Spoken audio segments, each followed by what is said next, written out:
Hi everyone, welcome to Achievers online class. So guys, ये है आपकी स्क्रीनिंग मैथ्स पीजीटी मैथ्स की first class. और आज की क्लास में हम थोड़ा सा बेसिक से शुरू करेंगे। स्क्रीनिंग पीजीटी एचटेट में मैथ्स का जो भी आपका एग्ज़ाम होगा उसमें मैथ पोर्शन का जो सिलेबस है वो मैं पहले ही डिस्कस कर चुकी हूँ सिलेबस वीडियो में।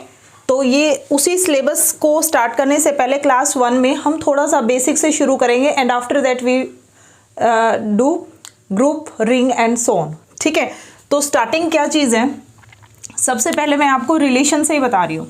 ठीक है, रिलेशन और फंक्शन, ये दो डेफिनेशन आपको बिल्कुल माइंड में क्लियर रखनी है। ठीक है, रिलेशन तो हमारे पास क्या है, बिटवीन एनी टू सेट्स आप कोई भी रूल डिफाइन कर दो, बस रूल डिफाइन होना चाहिए, कोई कंडीशन उस पर ये नहीं है कि 1 1 ऑन 2 वगैरह की कोई कंडीशन नहीं है। सिंपली कोई भी आप डिफाइन करते हो। आप जैसे मान लीजिए कोई एक सेट है 1 2 3 4, ठीक है, और बी कोई सेट है AEIOU, इसमें 5 ले लो भाई। ठीक है, तो सिंपली ये करा कि फर्स्ट 5 नेचुरल नंबर्स को 5 वोवल्स के साथ आपने ऑर्डर्ड पेयर में बनाना है। यानी पहला वोवल पहला नेचुरल नंबर, दूसरा वोवल दूसरा नेचुरल नंबर, तीसरा वोवल तीसरा नेचुरल नंबर, लाइक दैट। तो कोई आप ऑर्डर्ड पेयर में ऐसे दो सेट्स में कोई भी कंडीशन डाल के एक रिलेशन बना रहे हो। ठीक है, तो ये रिलेशन जो आप पढ़ते हो ना, इस रिलेशन में ये तो आपका बिल्कुल 11th-12th वाला रिलेशन है, लेकिन जो हम ग्रेजुएशन या पोस्ट ग्रेजुएशन में करेंगे डायरेक्ट आपको मैं उस डेफिनेशन पे ले जाती हूँ। इसमें जो रिलेशन में सबसे इंपॉर्टेंट इसका है वो होता है इक्विवेलेंस रिलेशन। क्या होता है वो? Equivalence relation. ठीक है, रिलेशन आपने पढ़ लिया कोई भी है, मैं बात कर रही हूँ यहाँ पे पर्टिकुलर इक्विवेलेंस रिलेशन की। ठीक है, हमारा जो स्टार्ट होगा वो यहाँ से होगा। इक्विवेलेंस रिलेशन अगर मान लीजिए लेट कर लो आर बी एनी रिलेशन है, any relation on set x. ठीक है, दैट मीन्स आर जो होगा वो सबसेट होगा एक्स क्रॉस एक्स का। ठीक है, यानी आर के एलिमेंट ऑर्डर्ड पेयर में आएंगे। दैट मीन्स आर के अंदर ए और बी वो आएंगे सच दैट यहाँ ए और बी के बीच में कोई कंडीशन होगी। Any condition you can put in A and B, any condition between A and B satisfy. कोई भी यहाँ कंडीशन आप यहाँ डाल दो जो सेटिस्फाई हो रही हो, और ए और बी किसके मेंबर हैं? एक्स के ही। तो ये जो सेट है ये आर है, ये कोई रिलेशन बन गया। बस रिलेशन की ये डेफिनेशन आपने पढ़ी हुई है 12th क्लास में। और किसी भी रिलेशन को, यानी ये कोई सेट है जो कि रिलेशन बना है, सबसेट एक्स क्रॉस एक्स का है, कोई भी रिलेशन किसी भी सेट पे बना रहे हो तो उसके कार्टेशियन प्रोडक्ट का वो सबसेट होता है और अपने आप में एक सेट है। ठीक है, कि उसके जो एलिमेंट होंगे आर के अंदर, जो एलिमेंट होंगे रिलेशन के अंदर, जो एलिमेंट होंगे वो ऑर्डर्ड पेयर में होंगे, और वो ऑर्डर्ड पेयर आपके एक्स क्रॉस एक्स की कार्टेशियन, यानी ये जो एक्स की कार्टेशियन प्रोडक्ट है एक्स क्रॉस एक्स, इससे आएंगे। तो ए एक्स में है, बी भी किस में है? एक्स में है। तो ये आर रिलेशन आपने एक्स के ऊपर डिफाइन करा। तो किसी भी रिलेशन को आप इक्विवेलेंस रिलेशन कब कहते हो? जब ये 3 कंडीशन सेटिस्फाई करे। कौन? ये आर। और आर का स्ट्रक्चर क्या है? एक सेट होना, एक सेट होना। इसकी खास बात क्या है? सबसेट होना एक्स क्रॉस एक्स का। इसका नाम क्या है? Relation on x. ठीक है, तो ये 3 पॉइंट ध्यान रख लो बिल्कुल माइंड में, कि आर अपने आप में एक सेट है जिसके अंदर ऑर्डर्ड पेयर के फॉर्म में एलिमेंट्स होंगे, एक्स क्रॉस एक्स का ये सबसेट है, और आर इज अ रिलेशन, हम एक्स के ऊपर इसको बोलते हैं। इक्विवेलेंस रिलेशन में पहली कंडीशन ये है कि आर आपका रिफ्लेक्सिव होना चाहिए। जिस रिलेशन को आप इक्विवेलेंस रिलेशन कह रहे हो, पहली कंडीशन रिफ्लेक्सिव की, और दूसरी कंडीशन आर आपका सिमेट्रिक होना चाहिए। क्या होना चाहिए? सिमेट्रिक। और तीसरी कंडीशन आर आपका ट्रांजिटिव होना चाहिए। ठीक है, क्या होना चाहिए? ट्रांजिटिव। सिमेट्रिक की क्या कंडीशन है? फंक्शन बाद में बताऊंगी जब इसकी जरूरत पड़ेगी। ठीक है, एक मिनट चेक करने दो, यहाँ दिख रहा है क्लियर? यस, क्लियर है। तो आर जो है ये आपका रिफ्लेक्सिव होगा, आर आपका क्या होगा, रिफ्लेक्सिव। तो हम कहेंगे जो भी रिलेशन है, any relation R is said to be reflexive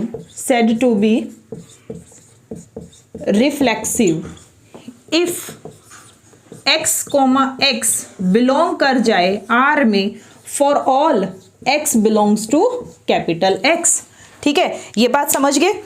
capital X आपके पास वो सेट है जिसके ऊपर आप रिलेशन डिफाइन कर रहे हो, और x, x कैपिटल R का एलिमेंट है, पता है ना।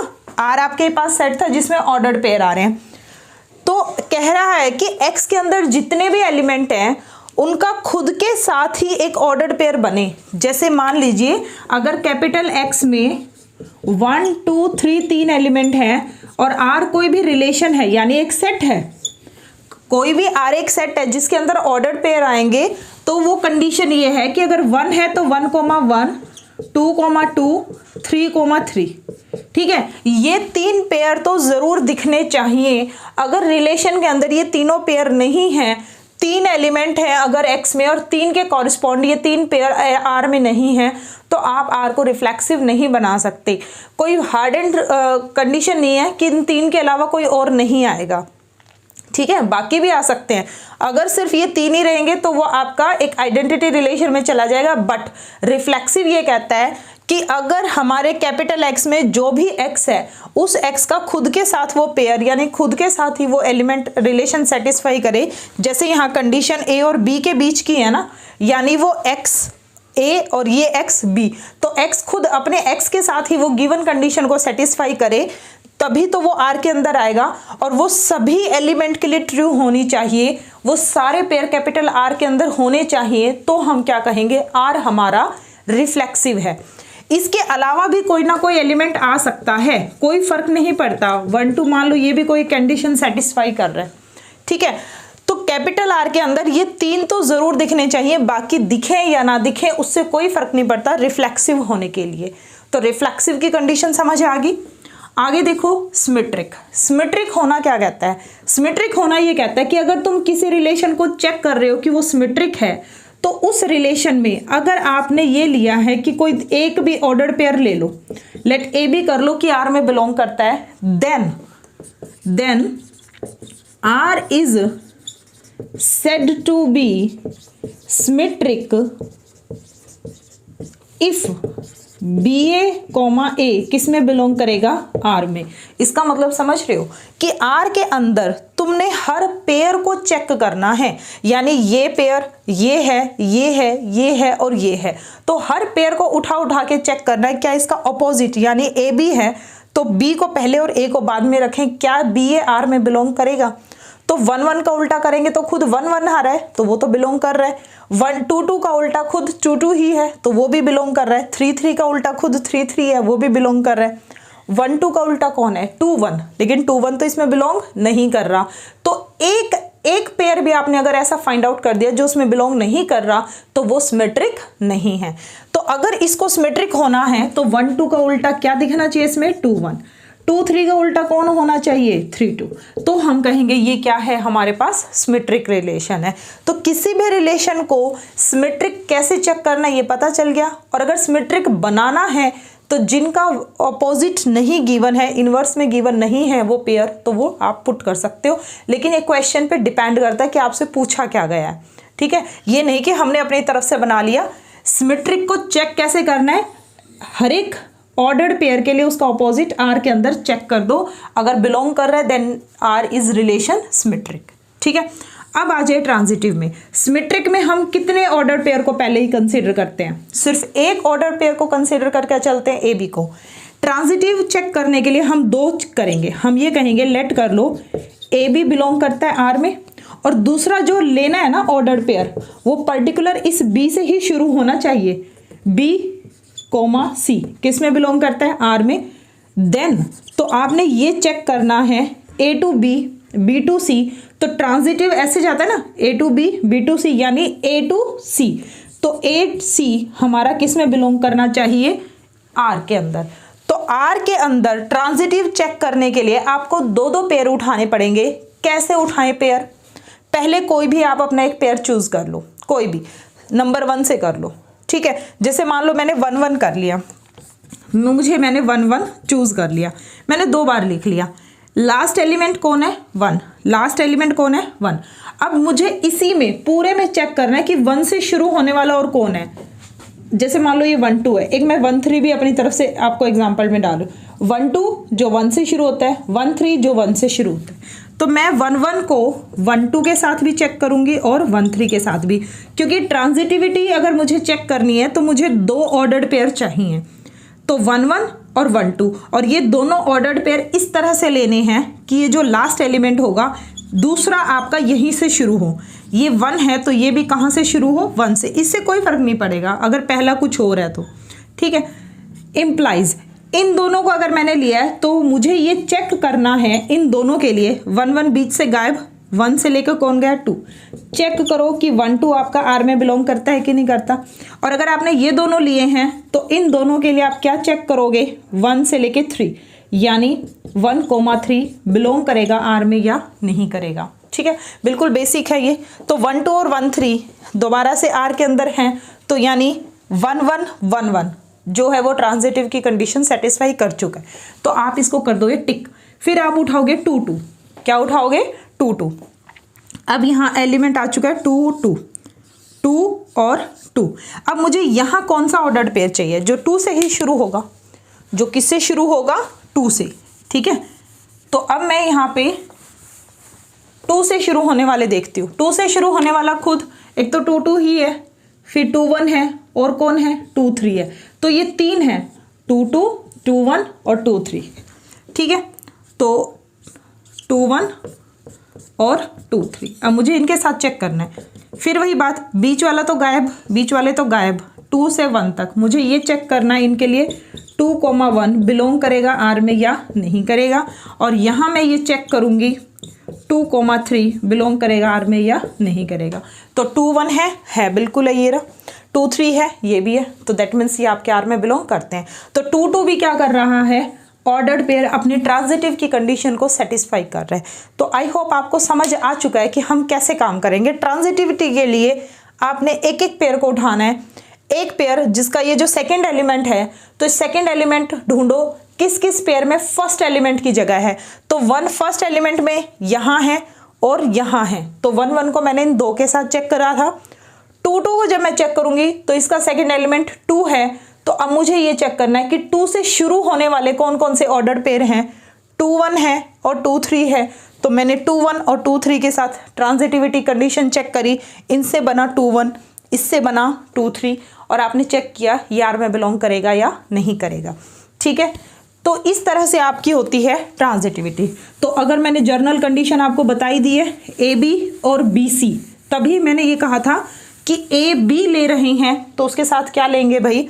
बी सी लेंगे। लेट ए बी बिलोंग करता है आर में, और दूसरा कौन सा? बी। इसका सेकेंड है तो इसका फर्स्ट होना चाहिए। ये किस में बिलोंग करेगा? आर में।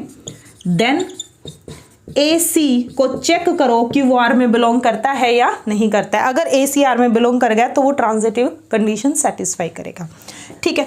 तो ये 3 कंडीशन जो हैं वो किसी भी रिलेशन को क्या बनाती हैं? इक्विवेलेंस रिलेशन बनाती हैं। अगर कोई रिलेशन इतना महान है जो रिफ्लेक्सिव भी है, सिमेट्रिक भी है, ट्रांजिटिव भी है, तो वो क्या है? इक्विवेलेंस रिलेशन है। कोई भी रिलेशन आप किसी भी सेट पे डिफाइन करते हो, और ये इसकी बेसिक डेफिनेशन थी, ठीक है। अब आ जाओ पार्शियल ऑर्डरिंग, ठीक है। पार्शियल ऑर्डरिंग, ये पार्शियल ऑर्डरिंग क्या है भाई?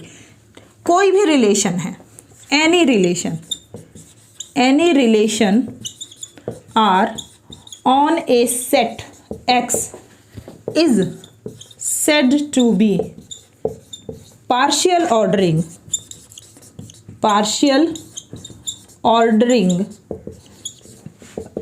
if R is, क्या कंडीशन है? 3 कंडीशन है इसकी भी।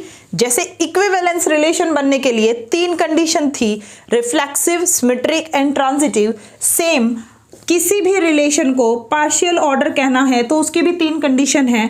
पहली सेम रहेगी, पहली आपकी सेम रहेगी रिफ्लेक्सिव, दूसरा चेंज होगी एंटी सिमेट्रिक, एंटी सिमेट्रिक, और तीसरा होगा ट्रांजिटिव, तीसरा क्या होगा, ट्रांजिटिव। अब बात समझ रहे हो, यानी कोई भी रिलेशन है, ये इज के बाद मैंने यहाँ पे 3 कंडीशन यहाँ बता दी हैं, ठीक है। अगर किसी भी रिलेशन को, किसी भी सेट पे कोई रिलेशन डिफाइन किया, आप उस रिलेशन को पार्शियल ऑर्डरिंग कह रहे हो if R satisfy 3 condition. First, R is reflexive, second R is antisymmetric and third R is transitive। Reflexive और ट्रांजिटिव तो आपको मैंने क्लियर करवा दिया कि क्या होगा। अब हम बात करेंगे ये एंटीसिमेट्रिक क्या होता है। एंटीसिमेट्रिक ये होता है कि अगर यहां पर आपको मैं डेफिनेशन बता रही हूं इसकी,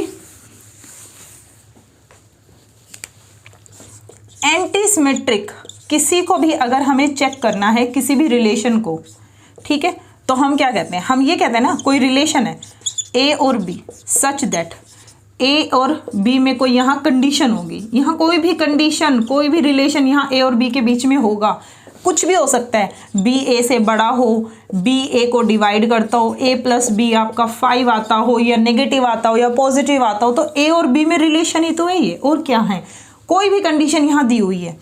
अगर इस रिलेशन को एंटीसिमेट्रिक आपने चेक करना है तो आप क्या करोगे, आप ये कहोगे कि अगर एक्स वाई आर में बिलोंग करे और वाई कोमा एक्स भी आर में बिलोंग करे, यानी इसका ऑपोजिट, तो ये तो सिमेट्रिक होना चाहिए ना। बट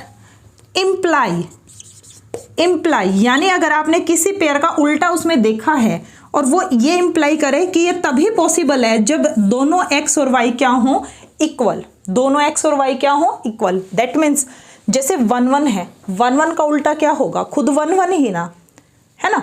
तो अगर कोई एक्स वाई आर में है और वाई एक्स यानी उसका उल्टा भी आर में है, और वो तभी पॉसिबल है जब एक्स और वाई खुद बराबर हों, ये इंप्लाई करता है कोई रिजल्ट, तो ऐसे रिलेशन को हम क्या कहेंगे, एंटीसिमेट्रिक।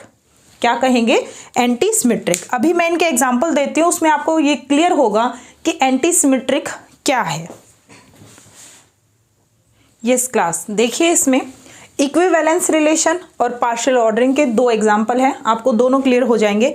ये मैंने एक रिलेशन डिफाइन किया, और एक बात ना पहले कंफर्म कर लो इसमें कि आप जब भी कोई रिलेशन डिफाइन करते हैं बिटवीन ए एंड बी, ठीक है, तो आप सिंबल्स में कभी कंफ्यूज मत होना। सिंबल में मैं क्या बताना चाह रही हूँ कि जैसे हम कोई रिलेशन डिफाइन करते हैं कि ए बी है such that A star B hold, what it means कि स्टार कोई भी ऑपरेशन है इनके बीच में, ये सिंबल है। ए स्टार बी कैसे ओपन होगा, किसी भी तरह से हो सकता है। A star B is equal to A plus B by 2 करके ओपन हो सकता है। A star B is equal to root of A भी मैं लिख सकती हूँ। ए स्टार बी को मैं डिफाइन कर सकती हूँ, that is A divides B.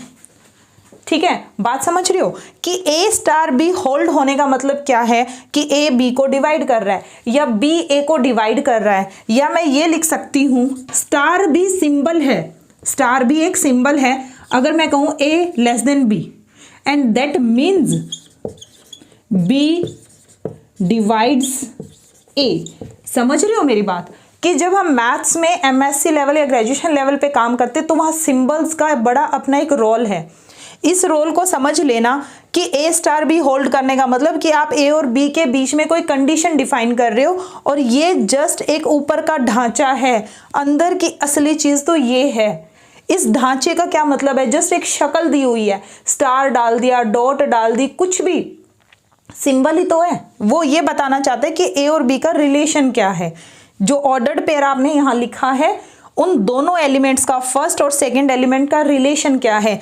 कई बुक्स में यहाँ पे लिख देंगे, जैसे ये कंडीशन लिख दी कि इसमें वो ए बी आएंगे such that A less than B, और ए लेस देन बी को डिफाइन कर दिया कि बी ए को डिवाइड करता है या ए डिवाइड करता है बी को। और ये जो डिफाइन कर रहा है ये जो आर सेट है, क्योंकि सेट की फॉर्म दिख रही है ना, दोनों तरफ आपकी ब्रैकेट मैंने लगाई है, अभी ये आर एक सेट है। अभी हम इस पे चेक करेंगे reflexive, symmetry, anti symmetry, transitive, फिर पता करेंगे कि ये इक्विवेलेंस रिलेशन बना या ये पार्शियल ऑर्डरिंग बना। ठीक है, वो इस कंडीशंस को चेक करके समझ आ गई बात। सो this is symbol and what it means ये आपको क्लियर करना है। जैसे इस क्वेश्चन में है A congruent to B mod N, तो ये जो तीन आपको ये इक्वलिटी है, यहाँ ये कॉन्ग्रुएंसी बता रहा है, कॉन्ग्रुएंस का रिलेशन है। तो A this is a relation defined as, इसको आप कैसे डिफाइन करते हो, मतलब ये आपने रिलेशन लिख तो दिया, ये कंडीशन लिख तो दी ए और बी के बीच में, बट ये ओपन कैसे होगी, ये ओपन होगी कि जो n है ना वो इन दोनों की डिफरेंस को डिवाइड करेगा, n divides a minus B, ये इस तरह से आपने डिफाइन करना है। तो ये कॉन्ग्रुएंसी का जो रिलेशन है वो z इंटीजर के लिए क्या बनेगा, इक्विवेलेंस रिलेशन बनेगा। यानी अगर आप कोई सेट ऐसा डिफाइन कर रहे हो जिसके अंदर वो a भी आएंगे such that a congruent to b mod n है, तो ये जो r होगा ना ये तुम्हारा रिलेशन कैसा रिलेशन है, इक्विवेलेंस रिलेशन है ऑन z पे, ठीक है। दैट मीन्स ये आपका रिफ्लेक्सिव है प्लस सिमेट्रिक है प्लस ट्रांजिटिव है, ठीक है। अब रिफ्लेक्सिव है तो चेक करो, रिफ्लेक्सिव के लिए हम क्या चेक करते हैं कि b की जगह अगर a ही हो जाए, b की जगह अगर a ही मैं पुट कर दूं तो भी क्या ये कंडीशन होल्ड होगी, तो बिल्कुल होगी। a congruent to a mod n होगा या नहीं होगा, होगा। कैसे होगा, ये ओपन कर लो, a माइनस a क्या n डिवाइड नहीं करेगा उसको, ऐसे ही तो होता है कि n divide a minus b, that means n divide a minus a minus a zero, तो कोई भी n है वो जीरो को तो डिवाइड करेगा ही। तो this is true for every a belongs to z। तो यानी a कोमा a r में हमेशा आएंगे, क्योंकि a कोमा a इस कंडीशन से सेटिस्फाई हो गया, मतलब ये पेयर इसमें आएगा और r के अंदर आएगा ही आएगा, और ये a कोमा a इसको क्या बनाएगा, रिफ्लेक्सिव, कि for every a belongs to z के लिए ये कंडीशन ट्रू है। सिमेट्रिक के लिए क्या करते हैं, सिमेट्रिक के लिए हम ये लेके चलते हैं कि ए बी, सिमेट्रिक के लिए ये कंडीशन लिख चुकी हूं मैं, यहां बता दिया, इसको थोड़ा सा एक्सप्लेन कर दूं। हम z के ऊपर डिफाइन कर रहे हैं, यानी a और b आपके z में है, ठीक है, ये चीज यहां ध्यान रखना। सिमेट्रिक चेक करना है, क्या चेक करना है हमें, सिमेट्रिक। तो हम क्या करेंगे, लेट करेंगे ए बी बिलोंग करता है आर में, और अगर हम ये शो कर दें कि तुम्हारा बी ए भी आर में ही है, तो ये प्रूफ हो जाएगा कि आर हमारा सिमेट्रिक है। लेकिन हमें लेकर क्या चलना है, गिवन कंडीशन सिर्फ इतनी है कि ए बी को आर में लेकर चलो और बी ए को आर में दिखा दो। तो अगर ए बी आर के अंदर बिलोंग करता है, दैट मीन्स ए कॉन्ग्रुएंट है बी मॉड एन के, क्योंकि अगर कोई पेयर आर के अंदर है तो ये कंडीशन सेटिस्फाई कर चुका है। किसी को आर के अंदर आना है तो उसको ये कंडीशन सेटिस्फाई करनी पड़ेगी, ठीक है। तो A congruent to B mod N, this implies N divides A minus B, okay. अब मुझे बताओ, कोई नंबर ए माइनस बी को डिवाइड करेगा तो वो minus times B minus A को भी डिवाइड करेगा, माइनस कॉमन निकाल दिया इसका, वही तो है। किसी नंबर के नेगेटिव को डिवाइड कर रहा है तो उसके नंबर को पॉजिटिव को भी डिवाइड करेगा, यानी मान लो 2 माइनस 4 को डिवाइड करेगा तो 2 प्लस 4 को भी डिवाइड करेगा।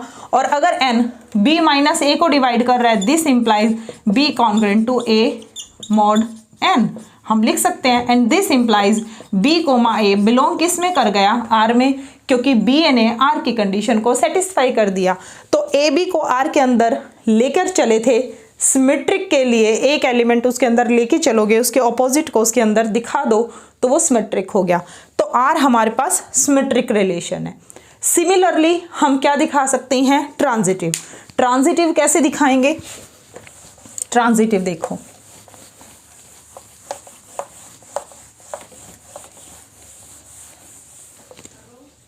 ट्रांजिटिव यहां क्या देखिए, ट्रांजिटिव, ट्रांजिटिव के लिए हम लेट करते हैं दो मेंबर, ए बी आर में है और मैंने बताया था बी से ही शुरू करना है, बी सी भी किस में है, आर में।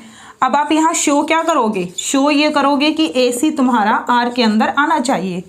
ए बी अगर आर में है that means A congruent to B mod N, और यहाँ से B congruent to C mod N, हाँ या ना, बिल्कुल ऐसे ही होगा। ए बी को है that means N divides open कर दो इसको, a माइनस बी, और यहाँ क्या होगा, n डिवाइड्स b माइनस सी। अगर n इसको और इसको डिवाइड कर रहा है, यानी जैसे कोई भी नंबर है, 2 है वो 4 को भी डिवाइड करता है, 2 है वो 6 को भी डिवाइड करता है, तो 2 4 और 6 के सम को भी डिवाइड करेगा, 4 + 6 यानी 10, 2 10 को भी क्या करेगा, डिवाइड करेगा। तो यहाँ पे हम वो रूल लगाएंगे डिवीजन का, तो उसके अकॉर्डिंग यहां से आ जाएगा कि n divides a minus B plus b minus C. b से b आपका कैंसिल, n डिवाइड्स कर रहा है आपको किसको, a माइनस सी को। अगर a माइनस सी को डिवाइड कर रहा है तो मैं इसको क्या लिखूंगी, a congruent to c mod n, यही तो खुलता है, a congruent to c mod n, ऐसे ही तो डिफाइन किया था। तो मैं वही बता रही हूँ कि कोई रिलेशन कैसे डिफाइन होता है, ये चीज़ समझनी बहुत ज़रूरी है। तो a congruent to c mod n हो गया, तो ये a congruent to c mod n का मतलब ये हुआ कि AC आपका R के अंदर बिलोंग कर गया। AC R में दिखा दिया, AB और BC को R के अंदर लेकर चले थे, AC आपने R में बिलोंग करवा दिया। This means R reflexive, symmetric और ट्रांजिटिव तीनों हो गया। इट दैट मीन्स ये Z के लिए इक्विवेलेंस रिलेशन है। So this is done. ठीक है, अब देखिए इसमें नेक्स्ट है आपका पार्शियल ऑर्डरिंग चेक करना है। ठीक है, अब ये देखो कह रहे A और B नेचुरल नंबर में बिलोंग कर रहे हैं, यानी आपका जो यहाँ Z था सेट, यहाँ सेट कौन है, N है। यहाँ रिलेशन तुम Z पे डिफाइन कर रहे थे, यहाँ रिलेशन नेचुरल नंबर के सेट पे डिफाइन होगा, क्योंकि A और B N से बिलोंग करते हैं। The set of natural numbers define A less then B। अब यहाँ स्टार नहीं है, स्टार की जगह क्या आ गया, less than equal to B। कह रहे ये जो A less than equal to B define हो रहा है ना, ये A और B के बीच की कंडीशन है, रिलेशन है। इसको ओपन करना मतलब A डिवाइड्स B करना। जैसे पीछे वाले क्वेश्चन में था, A और B के बीच में रिलेशन जो था A कॉन्ग्रुएंसी वाला, वो ओपन कैसे हो रहा था, वो ऐसे ओपन हो रहा था कि N डिवाइड करेगा A माइनस सी को। ये रिलेशन इसका ओपन होना, ये इन दोनों का रिलेशन, ये इसका ओपन होना, यानी A लेस देन B का मतलब ये नहीं है यहाँ पे कि A B से छोटा है, जस्ट ये मतलब नहीं है। इसका मतलब क्या है कि अगर कभी A और B के बीच में ये लेस देन का साइन इस क्वेश्चन में अगर दिखाई दे रहा है, तो उसको डिफाइन किया गया है कि A डिवाइड करेगा B को। आई होप आप ये चीज़ समझ चुके हो कि मैं आपको इस ऑपरेशन को हम कैसे डिफाइन कर रहे हैं, कैसे बता रहे हैं, ये कैसे आपने पढ़ना है और कितना ज़रूरी है ये। ठीक है, तो अब मुझे इसको चेक करना है। तो पहली कंडीशन मैं वही रिफ्लेक्सिव के लिए चेक करूंगी। रिफ्लेक्सिव के लिए कंडीशन चेक करोगे तो आपने सिंपली क्या करना होता है, आपने पुट करना होता है B equal to A in given condition. जो भी तुम्हारी गिवन कंडीशन है या गिवन रिलेशन है किसके बीच में, बिटवीन A एंड B, वहां पर B की जगह चुपचाप A प्लेस कराओ और फिर देखो क्या दोबारा से वही रिलेशन सेटिस्फाई हो रहा है या नहीं हो रहा। तो B की जगह मैं A डाल दूंगी, यानी A less then A। If and only if, ये तब पॉसिबल होगा ना जब A डिवाइड्स करेगा A को, ये तो पॉसिबल है। A को डिवाइड तो हमेशा ही करेगा, तो A less than equal to A हमेशा होगा। दैट मीन्स A हमेशा किस में बिलोंग करेगा, R में। For all A belongs to natural number. Second condition anti symmetric, क्योंकि ये क्वेश्चन मुझे पार्शियल ऑर्डरिंग के लिए पूछा गया है, तो मैं क्या चेक करूंगी, एंटी सिमेट्रिक। आपके पास एग्जाम में ना ऐसे ही क्वेश्चन आएंगे कि ये एंटी सिमेट्रिक है, ये सिमेट्रिक है, ये ट्रांजिटिव है, ये क्या है। तो आपने कैसे कंडीशन चेक करनी है, A और B को डाल दो वैल्यू और फिर करो। एंटी सिमेट्रिक है तो क्या कंडीशन थी, A भी बिलोंग कर रहा है सेट में, B बिलोंग कर रहा है सेट में, तो वो तभी पॉसिबल है जब A is equal to B हो। ठीक है, तो हम यहाँ 2 नंबर लेके चलते हैं। हम ये कर लेते हैं AB अगर R में है और BA भी किस में है, R में है। समझ रहे हो, तो इम्प्लाइज कर दो, इम्प्लाई मतलब रिजल्ट में ये आना चाहिए कि A किसके बराबर है, B के। ठीक है भाई, तो A B अगर R में है, this means A less then B। BA R में है यानी B लेस देन A। यहाँ R की कंडीशन ये है। A लेस देन B का मतलब क्या है, A डिवाइड्स B और B डिवाइड्स A। ठीक है, ये तो जस्ट ऑपरेशन लिखा है ना, उसको ओपन तो ऐसे करना है। अब खुद सोचो, खुद सोचो इसमें, अगर ए बी को डिवाइड कर सकता है और बी ए को डिवाइड कर रहा है, ये पॉसिबिलिटी कब है? कौन सा ऐसा नंबर होगा जो मान लो 2 4 को डिवाइड करेगा, तो 4 तो 2 को डिवाइड नहीं करेगा ना।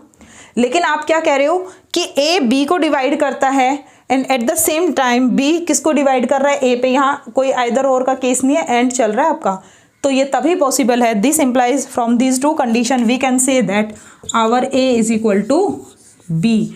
तो ए किसके इक्वल आ गया? बी के। तो ये इम्प्लाई हो चुका है ए इज इक्वल टू बी, तो ये प्रूफ हो चुका है। ये कैसा रिलेशन है? Anti symmetric.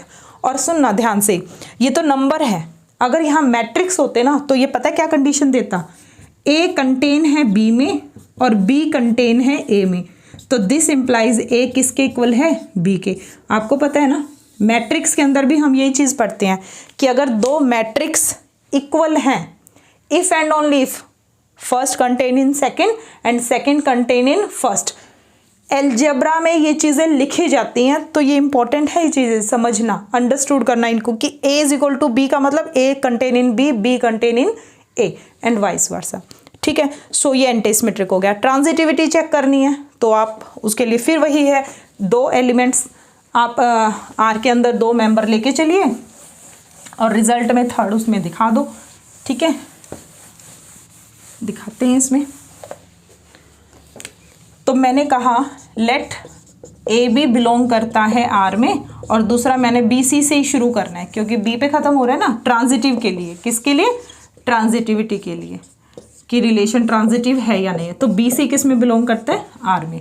तो यहाँ से भाई ए लेस देन है बी में और बी लेस देन है सी में। दिस इम्प्लाइज ए डिवाइड्स करता है बी को और यहाँ से बी डिवाइड्स करेगा सी को। ठीक है, अब ये तो वही बात होगी ना, 2 4 को डिवाइड करे, 4 8 को डिवाइड करे तो 2 8 को डिवाइड करेगा। ठीक है ना, तो वही चीज़ है। तो ये तो डायरेक्ट हो गया कि ए किसको डिवाइड करता है? सी को, यानी ए लेस देन सी, यानी ए कोमा सी किस में बिलोंग कर गया? आर में। ठीक है, और ये 2 हम लेकर चले थे, ये हमने शो कर दिया। दैट मीन्स हमारा जो आर रिलेशन है वो रिफ्लेक्सिव, एंटी सिमेट्री और ट्रांजिटिव है। तो ये बात अब आपको क्लियर हो चुकी है। तो ये क्या है? Partial ordering. क्या सेट हो गया? ये पार्शियल ऑर्डरिंग सेट हो गया। ठीक है, सो अब इस कंसेप्ट को ना ऐसे यहाँ पे याद रख लेना, reflexive plus symmetric plus transitive is equal to निकलेगा इक्विवेलेंस। ठीक है, और reflexive plus anti symmetric plus transitive, समझ रहे हो ना? सिर्फ बीच वाला एंटी से ये निकलेगा आपका पार्शियल ऑर्डरिंग। तो ये दोनों आपके कंसेप्ट यहाँ पे क्लियर हो गए होंगे आपको। और आप चेक कैसे कर सकते हो गिवन क्वेश्चन में क्या आएगा, ये सब आपको मैंने मेथड से बता दिया है कि कैसे कैसे आपने कंडीशन लगानी है। रिफ्लेक्सिव के लिए दोनों ए और बी को इक्वल डाल देना कंडीशन में, और फिर देखना क्या अभी भी कंडीशन आपकी सेटिस्फाई होगी या नहीं होगी। ठीक है, चलो भाई नेक्स्ट हमारा होगा इक्विवेलेंस क्लास। क्या होगी? Equivalence class. थोड़ा बेसिक मैंने आपको बता दिया, ये आपकी फर्स्ट क्लास है ना स्क्रीनिंग मैथ्स की, ये फर्स्ट क्लास है, तो थोड़ा सा बेसिक से ही शुरू करेंगे। मे बी आप सभी को ये पता भी हो, बट समझ लो यहाँ पे इक्विवेलेंस क्लास क्या है। हर बुक में इसकी नोटेशन अलग मिलेगी। जैसे मैं इक्विवेलेंस क्लास किसी एलिमेंट पर्टिकुलर ए के लिए निकाल रही हूँ तो इसको ऐसे करके भी डिनोट कर दिया, वैसे इसको ये इक्विवेलेंस का रिलेशन होता है, या फिर कई जगह CL ब्रैकेट में ए डाल दिया, या कई जगह इसको ऐसे भी डाल दिया, रेजिड्यू क्लास। ठीक है, रेजिड्यू के लिए भी यूज़ हो जाता है। तो वो क्वेश्चन में ना गिवन होगा कि आपकी ये इक्विवेलेंस क्लास की बात हो रही है। इक्विवेलेंस क्लास होती क्या है? देखो भाई, यहाँ पर भी इक्विवेलेंस एक रिलेशन ही है। ठीक है, एक बार इसको रब कर दूं मैं। हाँ जी, अब इक्विवेलेंस क्लास के बारे में पढ़ेंगे। देखो भाई, एग्जाम में जो क्वेश्चन बन रहे हैं वो आपकी बेसिक जो आपकी डेफिनेशंस है ना वहीं से बन रहा है। तो इक्विवेलेंस क्लास के ऊपर 3 रिजल्ट हैं और एक इसकी डेफिनेशन है, और इसमें से भी एक क्वेश्चन का बनने का पूरा चांस है। इक्विवेलेंस क्लास जैसे हम कहते हैं, तो हम ये कहेंगे कि ये जो है, मान लीजिए कोई भी आपके पास इक्विवेलेंस रिलेशन है। क्या है ये? कोई इक्विवेलेंस रिलेशन है ऑन सेट एक्स के ऊपर, ठीक है। और ए बिलोंग करता है कैपिटल एक्स में, कोई भी एलिमेंट ले लिया, तो आप ए के कॉरिस्पॉन्डिंग इक्विवेलेंस रिलेशन निकाल रहे हो, यानी कॉन्जुगेट इक्विवेलेंस क्लास ऑफ ए निकाल रहे हो, तो इसमें क्या होगा? इसमें कैपिटल एक्स के ही वो एलिमेंट्स आएंगे, यानी उन एलिमेंट्स की कलेक्शन होगी सच दैट जो ए को क्या होंगे? इक्विवेलेंट होंगे, ठीक है। अब यहाँ इसके डेफिनेशन से ज़्यादा इंपॉर्टेंट इसके 3 रिजल्ट हैं जो आपको याद करने हैं एग्जाम के पॉइंट ऑफ व्यू से। पहला रिजल्ट ये कहता है कि जिस एलिमेंट की आप बात कर रहे हो वो अपनी इक्विवेलेंस क्लास में बिलोंग करेगा। कंजुगेट क्लास बार बार माइंड से आ रहा है, बट इक्विवेलेंस क्लास में बिलोंग करता है, या मैंने इसको कह दिया ये ऐसे इस तरह से डिनोट मिलेगा, अपनी क्लास में जाएगा। दूसरा ये कहता है कि अगर ए और बी कोई 2 एलिमेंट है एक्स के, और मैंने दोनों के कॉरिस्पॉन्डेंस इक्विवेलेंस क्लास बना दी, यानी इक्विवेलेंस क्लास ए की और इक्विवेलेंस क्लास बी की, तो इन क्लासेस के बीच में क्या रिलेशन होगा? या तो ये क्लासेस डिसजॉइंट होंगी, या फिर ये दोनों क्या होंगी? इनकी इंटरसेक्शन आपकी वही बात है इक्वल होंगी, या इंटरसेक्शन एम्प्टी, दैट मीन्स ये क्या होंगी? डिसजॉइंट। समझ आ रही है बात? या तो ये क्लासेस क्या होंगी? इक्वल होंगी, भाई बिल्कुल एक दूसरे के बराबर, या तो ये केस होगा, या पहली क्लास और दूसरी क्लास की इंटरसेक्शन एम्प्टी होगी, और इंटरसेक्शन एम्प्टी का मतलब classes are disjoint, classes are disjoint. तो या तो क्लासेस इक्वल होंगी या क्लासेस क्या होंगी? डिसजॉइंट होंगी। कैपिटल एक्स के 2 एलिमेंट्स हमने ले लिए, उनके कॉरिस्पॉन्डिंग 2 क्लासेस के बीच में क्या रिलेशन है? आइदर डिसजॉइंट और इक्वल। याद हो गया? थर्ड पॉइंट इसमें क्या है? थर्ड पॉइंट ये है कि जो सेट है ना तुम्हारा, यानी जो कैपिटल एक्स है, वो यूनियन होगा इन सभी क्लासेस की, union of equivalence classes of A where A belongs to capital X. ठीक है भाई, तो ये है इक्विवेलेंस क्लास का रिलेशन। नेक्स्ट देखिए भाई, नेक्स्ट आएगा आपका जो टॉपिक वो है इक्विपोटेंट। ये इक्विपोटेंट क्या है? ये इक्विपोटेंट 2 सेट के बीच में एक रिलेशन है जिसको आप इक्विपोटेंट कहोगे, और इस इक्विपोटेंट पे ही आपकी 2 डेफिनेशंस में डिफाइन करूंगी, एक इनफाइनाइट सेट के लिए, एक होगी आपकी फाइनाइट सेट के लिए, और एक होगी आपकी डीन्यूमरेबल सेट के लिए, डीन्यूमरेबल सेट। ठीक है, और काउंटेबल वो अलग से यहाँ पे बताऊंगी। ठीक है, ये इक्विपोटेंट वर्ड से आप ये 4 सेट की डेफिनेशंस जो हैं वो डिफाइन करोगे। ठीक है, वैसे यहाँ ज़्यादा भीड़ हो जाएगा, जस्ट नेम लिख लो। ठीक है, अभी ये बाद में पढ़ेंगे हम, तो पहले ही बोर्ड को छोटा नहीं करते। ये सेट हो गया। ठीक है भाई, चलो आपका नंबर आएगा बाद में, पहले इक्विपोटेंट को समझ लो क्या चीज़ है। ठीक है, जैसे आपके पास 2 सेट हैं x और y, आपने कोई 2 सेट ले लिए, आप उन दोनों सेट को कहोगे कि ये इक्विपोटेंट है if there exist a correspondence 1-1 correspondence between these 2 set. ठीक है, any let x and y be 2 sets, then x and y are इक्विपोटेंट।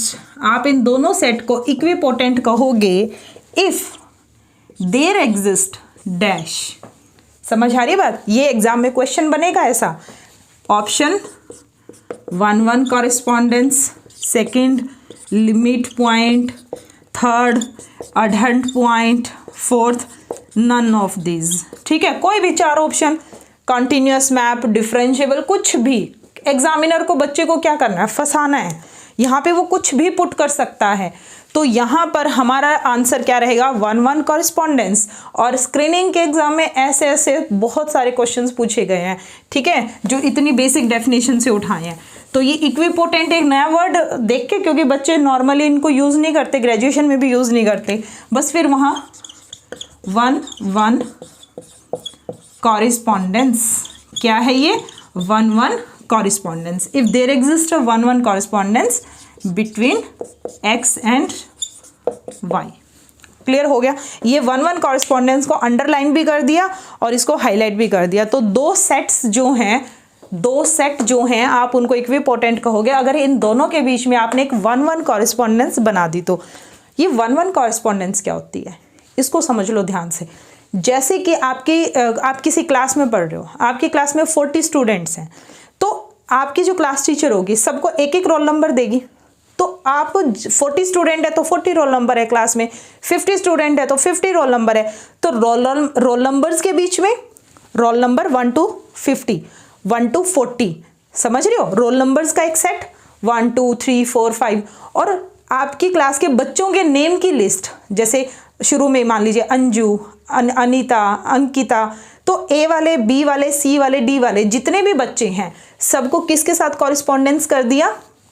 Natural numbers के साथ, यानी उनके रोल नंबर्स के साथ। तो रोल नंबर के बीच में और नेम वाली लिस्ट के बीच में 1-1 कॉरिस्पॉन्डेंस होगी। एक सेट x जिसके अंदर 1 से लेके 50 तक नंबर लिखे हुए हैं, दूसरा सेट y जिसके अंदर पूरी क्लास के नाम लिखे हुए हैं। ठीक है, तो वो दोनों सेट के बीच में क्या हो गया? एक 1-1 कॉरिस्पॉन्डेंस हो गया। दूसरा, यहां पर एक एग्जाम्पल मैं आपको दूंगी।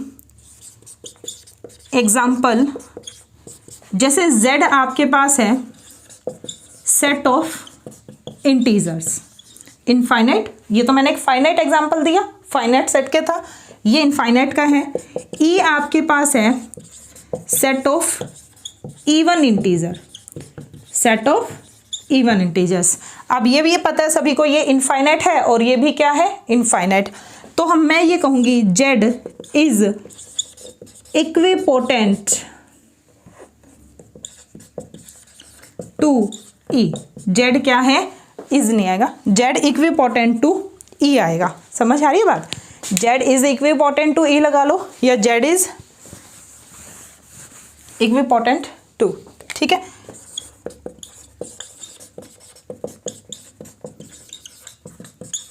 चलिए, तो इसका मतलब क्या हुआ कि z में और इसके बीच में एक 1-1 कॉरिस्पॉन्डेंस एग्जिस्ट हुई है।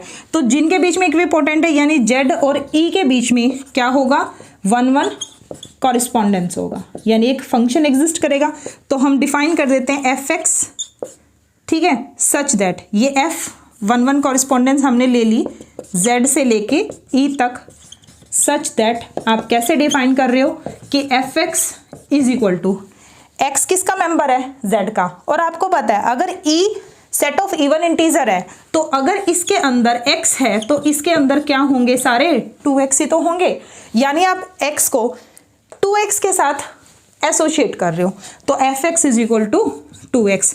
अब मुझे एक बात बताओ, x को 1 पुट करूंगी तो 2, x को -1 करूंगी तो -2, 3 करूंगी तो 6, 4 करूंगी तो 8, मतलब एक एलिमेंट के लिए एक कॉरिस्पॉन्डेंस वहां पे मिल रही है। So this is 1-1 correspondence.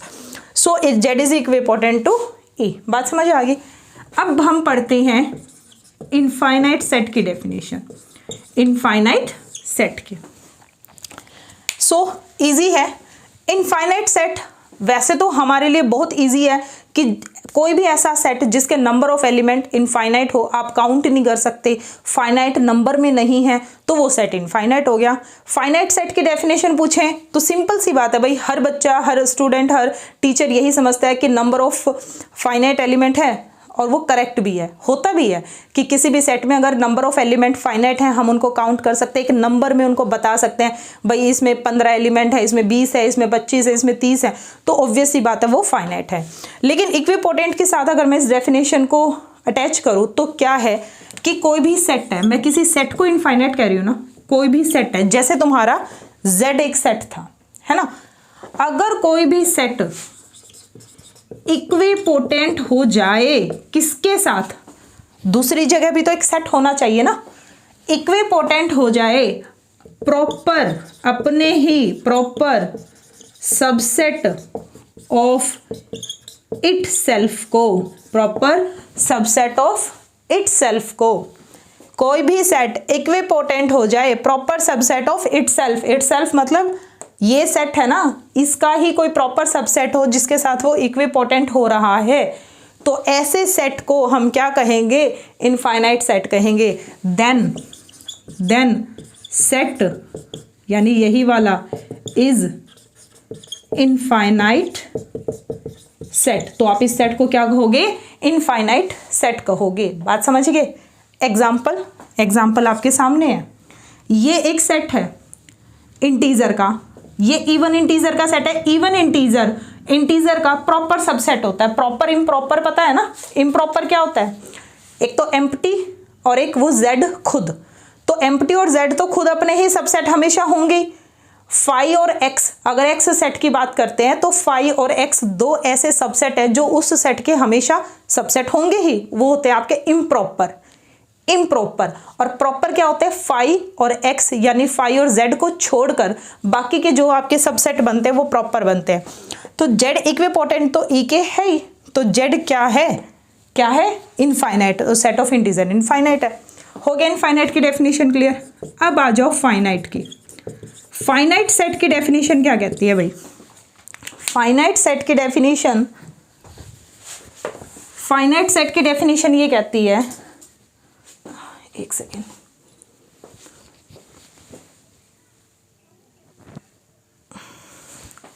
Let me check, हिला गया। हाँ जी देखो, फाइनाइट सेट की डेफिनेशन ये कहती है, इनफाइनाइट सेट में तो सेट इक्विपोटेंट होना चाहिए अपने ही किसी प्रॉपर सबसेट को, और फाइनाइट सेट की ये कहती है कि कोई भी सेट है अगर वो इक्विपोटेंट हो जाए किसके साथ, एक ऐसा सेट 1 2 3 अप टू कहाँ तक, n तक, n कोई भी नंबर है, फॉर सम n पॉजिटिव, ठीक है। तो ऐसे सेट को हम क्या कहेंगे, फाइनाइट सेट कहेंगे। यानी फाइनाइट सेट बनने के लिए सेट को इक्विपोटेंट किसके साथ होना पड़ेगा, 1 2 3 n के साथ, ठीक है। ये एग्जाम के पॉइंट ऑफ व्यू से, वैसे तो फाइनाइट इनफाइनाइट की डेफिनेशन जो आपको समझ आती है वो ठीक है, ठीक है। तो ये सेट क्या होगा, finite if set equipotent to this then set is finite. तो सेट क्या है आपके पास, फाइनाइट है। क्या एग्जाम्पल लें, एग्जाम्पल ले लेते हैं, सेट ऑफ वोवल नंबर, जो अभी मैंने आपको थोड़ी देर पहले बताया भी था, सेट ऑफ वोवल्स। इक्विपोटेंट का मतलब समझ रहे हो ना, कि एक 1-1 कॉरेस्पॉन्डेंस होनी चाहिए। तो इनफाइनाइट सेट की 1-1 कॉरेस्पॉन्डेंस तो मैंने समझा दी थी, इंटीजर और इवन इंटीजर के बीच में, है ना। यहाँ पे क्या है, मान लो एक सेट है मेरे पास ए ई आई ओ यू, ठीक है, सेट ऑफ वोवल्स। दूसरा, अब अगर ए इक्विपोटेंट हो जाए किसको, 1 2 3 up to n for some n, मतलब कोई भी n हो सकता है जो पॉजिटिव हो बस, ठीक है, ग्रेटर देन 0। भाई ए में जितने एलिमेंट है n को उतने ही रखेंगे ना, अगर ये फाइनाइट है तो वहीं तक तो इक्विपोटेंट होगा। तो यहाँ पर a है और ये तुम्हारा b के इक्वल है, और यहाँ पर तुम्हारा b है, तो 1 2 3 4 5 हेयर हम n को क्या ले लें, 5, क्योंकि n तो तुम्हारा कुछ भी हो सकता है, और a e i o u होगी 1-1 कॉरेस्पॉन्डेंस, ठीक है। तो ये सेट क्या है, फाइनाइट। अगर फाइनाइट सम एलिमेंट में जाके हो रहा है ना, कुछ एलिमेंट के साथ 1-1 कॉरेस्पॉन्डेंस बना रहा है, तो वो तभी तो पॉसिबल है जब ये सेट खुद क्या होगा, फाइनाइट होगा। अदरवाइज कैसे बना सकता है, थोड़े एलिमेंट के साथ क्या, फिर तो इनफाइनाइट एलिमेंट के साथ बनाएगा ना। सो बस यही है, मीनिंग बहुत इजी है समझने में, लेकिन जो हमारा स्क्रीनिंग का पेपर है ना, वो जस्ट मीनिंग बेस्ड नहीं होता, वो डेफिनेशन के वर्ड के ऊपर बेस्ड होता है कि इक्विपोटेंट है, प्रॉपर सबसेट है। बच्चे को ये चीज़ क्लियर होनी चाहिए जो हमें ऑलरेडी पता है, ठीक है। आप एल्जेब्रा करते हो तो कैंसलेशन लॉ पढ़ते हो, है ना, सबको ही पता है, A B is equal to A C, तो भाई ये B is equal to C हो गया। लेकिन एल्जेब्रा क्या कहता है, एल्जेब्रा ये कह रहा है कि तुम इसको लेफ्ट कैंसलेशन लॉ बोलो। एग्जामिनर यहाँ पे भी क्वेश्चन डाल सकता है कि अगर A B is equal to A C है तो कौन से रूल से है। आप यहाँ वहाँ थोड़े ना लिख के आओगे कि आपने काट दिया, यूजिंग कैंसलेशन लॉ। ये कंडीशन सब ग्रुप बनने पे भी है, किसी सबसेट पे अगर कैंसलेशन लॉ होल्ड करता है तो वो सब ग्रुप है, ठीक है। आगे मैं बताऊंगी। तो इन चीज़ों को, जो बहुत ही एक नॉर्मल चीज़ है, उनको आपने इस तरह से पढ़ना है कि भाई एग्जाम में इन पे क्वेश्चन बन सकता है, तो हमें ये वर्ड्स याद होने चाहिए। ठीक है, फाइनाइट इनफाइनाइट हो गया। अब इसमें हम करेंगे डी न्यूमरेबल सेट और काउंटेबल। ठीक है, मैंने ये डेफिनेशंस इसमें लिखी इक्विपोटेंट वर्ड्स को बेस मानते हुए। डी न्यूमरेबल, ठीक है, डी न्यूमरेबल सेट क्या है भाई? ऑब्वियस सी बात है, तुम किसी सेट को डी न्यूमरेबल बोल रहे हो ना। ये सेट इक्विपोटेंट हो जाए किसको? कैपिटल एन को। किसको हो जाए? कैपिटल एन को। देखो, इनफाइनाइट सेट बनने के लिए सेट को इक्विपोटेंट होना है अपने ही प्रॉपर सबसेट के साथ। फाइनाइट सेट बनने के लिए सेट को इक्विपोटेंट होना चाहिए एक ऐसे सेट के साथ जिसमें 1 से लेके n तक एलिमेंट है, यानी कोई फिक्स है n। और डी न्यूमरेबल है ना होना है तो सेट को इक्विपोटेंट किसके साथ होना है? कैपिटल एन, यानी नेचुरल नंबर्स के साथ। ठीक है, अब आपको भी मैम इसमें और इसमें क्या फ़र्क है? भाई ये तो दिख नहीं रहा कि कैपिटल स्मॉल एन कोई ना कोई आप एक फिक्स नंबर करोगे, ये तो फाइनाइट है और ये कैसा है? इनफाइनाइट।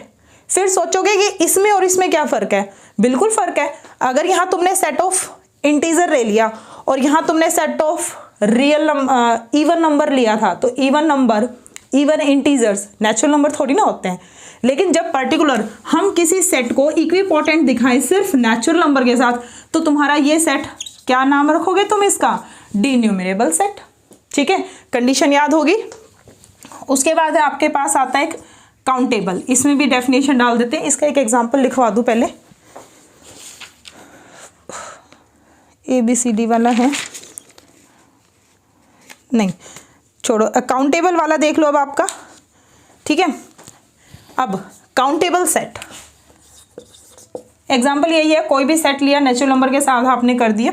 ठीक है, काउंटेबल सेट क्या होगा? काउंटेबल सेट कोई भी सेट अगर इक्विपोटेंट है, इक्विपोटेंट वर्ड मतलब समझ रहे हो ना कि इन दोनों के बीच में 1-1 कॉरेस्पॉन्डेंस।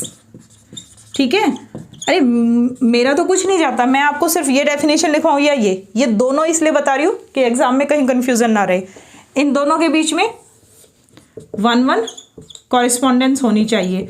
इक्विपोटेंट का मतलब 1-1 कॉरेस्पॉन्डेंस। इन दोनों के बीच में 1-1 क्या होनी चाहिए? कॉरेस्पॉन्डेंस। क्या होनी चाहिए? 1-1 कॉरेस्पॉन्डेंस। तो काउंटेबल सेट के लिए भी सेट इक्विपोटेंट है, ये चीज़ इंपॉर्टेंट है।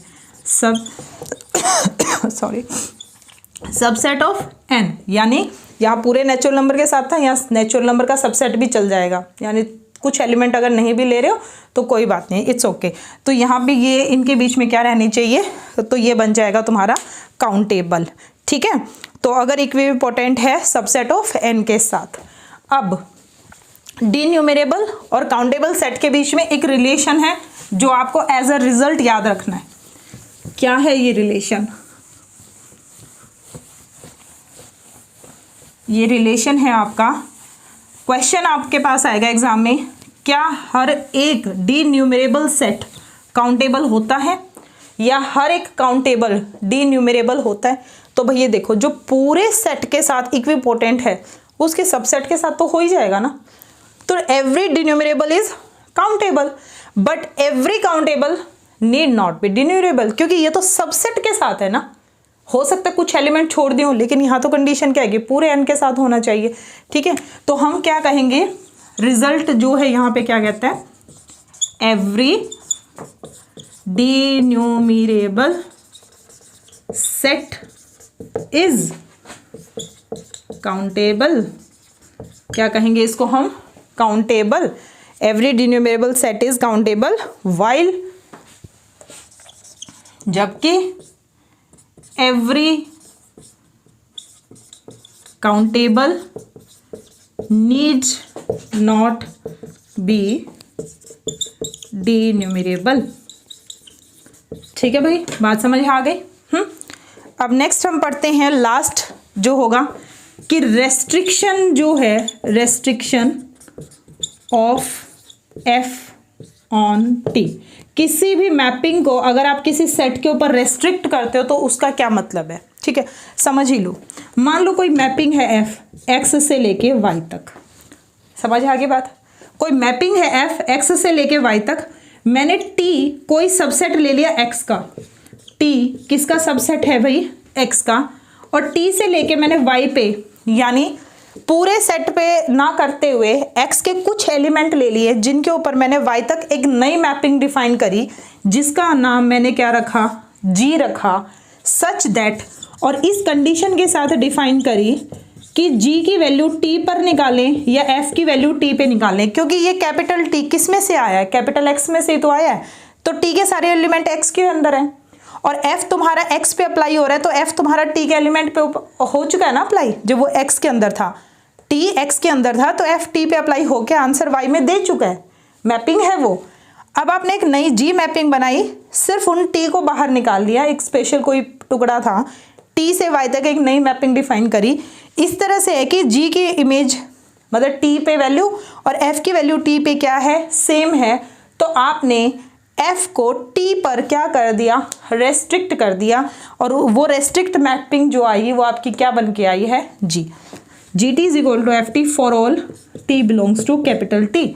मतलब समझ रहे हो, जैसे कोई ऐसे बना लो, ये कोई पर्टिकुलर एलिमेंट है, ये एलिमेंट ऐसे जा रहे हैं, ये तुम्हारा टी है, ये तुम्हारा एक्स है, ये तुम्हारा वाई है, ठीक है। तुमने इस टी को उठा के सिर्फ ये टी एलिमेंट के ऊपर जी, और वैसे तो पूरा क्या था, एफ था, तो एफ भी तो इस एलिमेंट की इमेज इस पे जा रहा है और जी भी इसी एलिमेंट की इमेज किस पे लेके जा रहा है, इस पे, तो एफ भी लेके जा रहा है, जी भी लेके जा रहा है, एफ भी लेके जा रहा है, जी भी लेके जा रहा है, तो तुमने सिर्फ टी के एलिमेंट्स की इमेजेस यहाँ डाल दी है, तो तुम कहोगे भाई जी भी तो वही काम कर रहा है जो एफ कर रहा है टी के ऊपर, तो जी मतलब एफ पूरे के लिए तो काम कर ही रहा है, एफ टी पे वही काम कर रहा है जो टी कर रहा है, जी कर रहा है, तो एफ टी जी टी दोनों बराबर है, दैट मीन्स आप एफ को टी के ऊपर क्या कर रहे हो, रेस्ट्रिक्ट कर रहे हो, और उसका नाम क्या दे रहे हो, जी मैपिंग दे रहे हो। तो आप इसको यहाँ पे लिखोगे restriction of F on T that is equal to G, बस restriction of f on t that is equal to g new mapping and that is also denoted by ft कि आपने इसको क्या करा, t करा। तो जब भी restricted mapping की बात आ जाए, तो अगर g एक restricted मतलब मैपिंग है f की t पे, तो इसका सीधा सा मतलब यही हुआ कि जो मैपिंग f आंसर देती थी t के एलिमेंट्स के लिए, यानी जो स्मॉल f ऑफ t होता था, वही तुम्हारा क्या है, gt है। ये दोनों वैल्यूज़ क्या हैं, सेम है। तो तुम्हें अगर कोई इसकी वैल्यू पूछे और तुम्हें ये पता हो कि g रेस्ट्रिक्टेड है, मतलब f is equal F T है, g किसका नाम है, एफ टी का, और इस एफ टी की नोटेशंस क्या होती है, कैसे डिनोट करें कि f is restricted on t, तो समझ जाना g ही है, तो f की वैल्यू t पे और g की वैल्यू t पे क्या होगी, सेम होगी। तो g की वैल्यू अगर t पे पूछी गई है तो f की वैल्यू जो t पर आएगी वही g की वैल्यू होगी। ठीक है बच्चों, तो आज की क्लास में ये थोड़ा सा एक बेसिक हमने किया है। नेक्स्ट क्लास में group ring basic binary operation से स्टार्ट करेंगे, which is very very important. First class थी और उसके बाद जो सेकंड होगी वो आपके अलजेब्रा की बेसिक क्लास होगी। सो गाइज आई होप आपको आज की क्लास अच्छी लगी होगी। थोड़ा सा एक मोटिवेशन अपने अंदर लेके आइए और चीज़ों को किस तरीके से आपने तैयार करना है वो मैं आपको टाइम टू टाइम बताती रहूँगी।